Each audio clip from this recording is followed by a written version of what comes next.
Is it realistic to take out all of Hamas? Is that a realistic goal, do you think? Why not? Why not? Because Any member of Hamas that is registered to Hamas must be eliminated, with whether through assassination or electric chair or hanging or even a shot in the head without hesitation. We need to think. We don't need to think about it two times. Anyone who took part in October 7 requires the death penalty.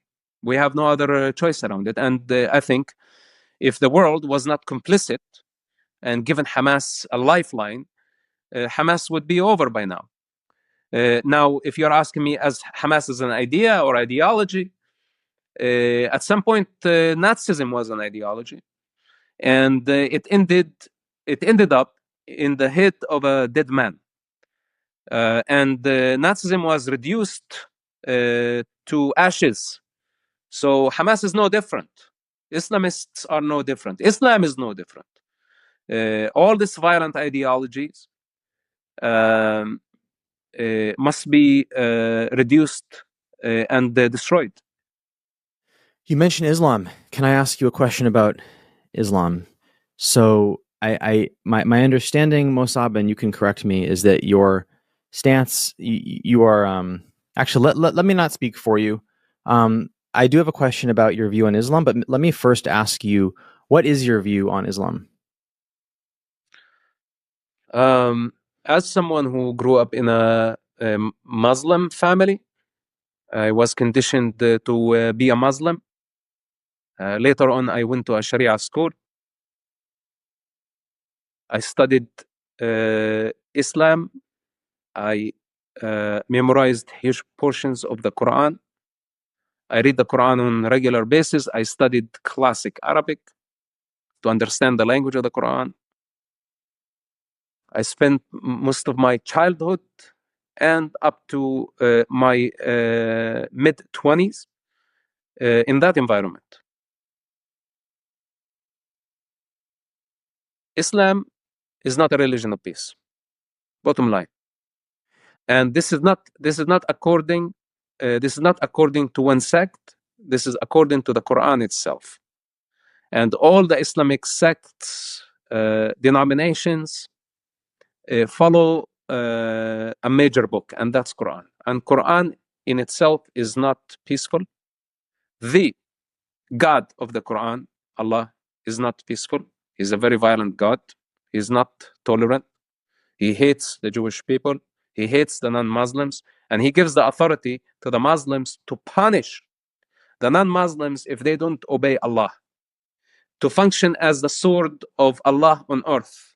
And this by itself is blasphemic, is wrong, is against the way of life, is against the way of evolution, it's against religion, it's against morality, it's against diversity. And those who claim that Islam is a religion of peace, they are liars. They are all paid actors. They are all compromised by the sheikh oil money. And they don't want to piss off Islamic political regimes and Islamic money and Muslim investors. And most importantly, they want to avoid the Muslim rage. So they just keep dragging humanity into the trap that Islam is a religion of peace, while it's not.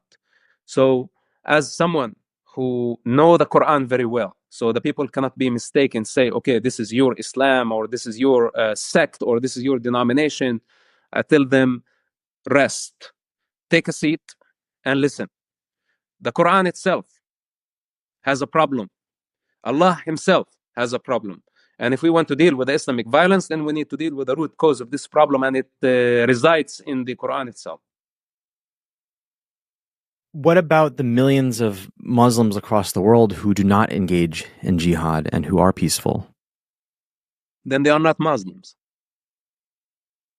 Then they're just nominal Muslims. They have been given the identity of a Muslim because they were born in that environment, and they don't have any other identity. They are just weak individuals, and they don't practice Islam.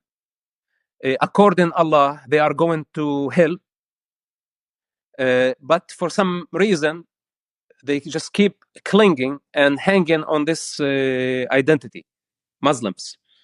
It's pathetic, it's disgusting, and they don't earn my respect to identify with something they don't understand, or to identify with a Nazi ideology and pretend to be peaceful. So Islam is not ethnicity. It's not even a religion. It's a totalitarian system. And this system does not see anyone outside of it, does not recognize anyone out of it. It's a mental illness, in other words. And the Muslims, whether they know what Islam is or they don't know what Islam is, as long as they identify with this sick ideology, I consider them psychopaths. I consider them sick people, and they must seek help. Yeah, there are you I think you called them nominal Muslims. I mean, you made a term for the millions of Muslims who are peaceful, and I just want to point out, they're not actors, right? Like there are millions of Muslims in this world who are peaceful. You can call them nominal if you want, but I just think it's worth noting, right? Isn't that an important fact? I think. Do you agree? No, I disagree. Oh. I disagree because in Islam, and you know that I rejected Islam totally many years ago. The Islamic law, okay, the Islamic law says, and this is according to Muhammad in a Sahih Hadith, if someone changes his religion, Islam in this case, give him 3 days. If he does not return to Islam, kill him. So this is according to Muhammad now, the founder of Islam, and according to the most trusted Islamic sources. So now there is a death sentence to me against me by this totalitarian system. Now, when someone identify with Islam and come and say I'm a Muslim, now how am I to actually feel about him? If there is a death sentence against me and against, by the way, many ex-Muslims, that we are supposed to be beheaded for just rejecting our belief system and its delusion. Right. So now for you can sit, you and the rest of the world, you can sit and reject my concern because you are not in the fire. There is no death penalty hanging over your head. There is no price over your head. You are sitting in comfort. We are fighting for our lives. Me and thousands of those who rejected the Islamic ideology. And there are perpetrators out there who want us dead. Now, when some Mustafa, because he was born that way, come and create a false sense that Islam is a religion of peace, they are already complicit in this crime. They are already taking the side of the enemy. They are already giving cover to those who want to harm me and harm the rest of civilians and the rest of non-Muslims across the world. This is why I stand firmly and say, what makes you a Muslim? Are you a practicing Muslim? Then you are a jihadist. Or at least you justify the jihad. If this is what you do, this means that you are my enemy. It's as simple as that. Now you tell me they are peaceful, not peaceful. How do I know? Look, I know these issues are contentious, and I really hope that none of my questions are coming off silly. When I say, oh, I'm curious, and you're thinking, Jake, like, you're curious. I feel like I don't want my curiosity to come off as childish. I mean, these are serious issues we're talking about. So here's my thought. I want to hear what you think about this. So you're talking about Islam, and you know the Quran very well, so I'm not going to dispute that. So I'm Jewish, right? I'm culturally Jewish. I'm not religious, but I consider aspects of my culture. There are elements of Judaism that I appreciate, and culturally, I consider myself Jewish, right? And a quick question for you: would you agree that Judaism is not a religion of violence? You would say Judaism is a kind religion overall. Would you agree? Look, first of all, I'm not expert on Judaism, but that's number one. Yeah, because here's what I want to say. Just my one thing. So in the Torah, there are certain in the Jewish Bible, there are certain laws that are they're obsolete, they're considered cruel, and they're no longer in practice. Okay, so one such law is stoning for adultery. It's in the Torah that adultery can be punishable by death. It's in the Torah that you can have the death penalty for a blasphemy, and it's in the Torah that you can have slaves. And so as a Jew, I stand against all of those things. I'm very much against slavery. And the reason I can be Jewish and be against certain rules in the Torah is because I don't consider Judaism to be a literal, like I don't take the Bible literally. I don't take it literally. And so I discard the elements that I think are unethical. And so I don't mean to anger you, but I think my final question on Islam is that, don't you think that in the same way that I can be Jewish and discard the immoral aspects of the Torah, you can be Islam, or you can be Muslim rather, a moderate, or as you say, nominal Muslim, and discard the elements of the Quran which you feel are unethical? Is that a possibility? Okay. Let me ask you this. So you say that it's violent because it's stoning adulterers or those who commit adultery. Does it specify that they are to stone the non-Jewish I don't know. also? I don't know. I don't know. Okay. Is it specific that it stones the Muslims? Does it mention the Muslims by name in the Torah I don't know. or the Christians? I don't know. I could look it up. Okay. I don't. Well, it doesn't. Yeah. It doesn't, and that's the difference in Islam. Islam points out a Jewish and a Christian population. The Christians and the Jews are mentioned by name in the Quran, and the Muslims are given the authority to function as the sword of Allah.